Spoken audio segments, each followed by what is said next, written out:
Usap-usapan ngayon ng posibleng mas malaking partnership sa pagitan ni Manny V. Pangilinan at Ramon Ang. Matapos silang matanong tungkol sa mga kumakalat na espekulasyong may kaugnayan umano ito sa ABS-CBN. Sa kabila ng mga tanong, hindi direktang kinumpirma o itinanggi ng dalawang negosyante ang usapin.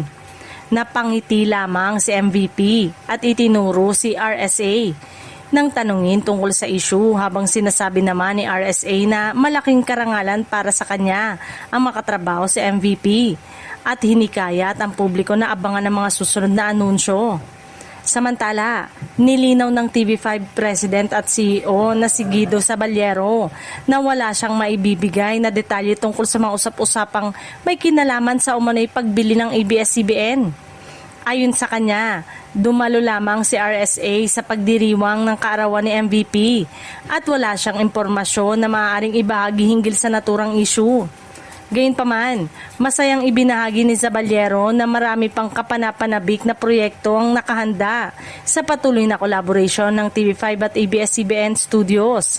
Ayon sa kanya, magkakaroon ng mga pagbabago sa time slot ng ilang programa at mas marami pang palabas ng TV5 ang mapapanood din sa Kapamilya Channel, All TV at A2Z bilang bahagi ng lumalawak na partnership sa dalawang network.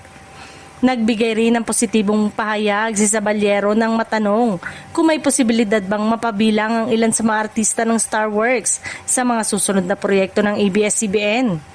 Aniya, nakapag-usap na sila ni Cory Vidanes at umaasa siyang maisasakatuparan ng mas marami pang proyekto na magbibigay ng pagkakataon sa kanilang mga talent na mapanood sa Kapamilya Network.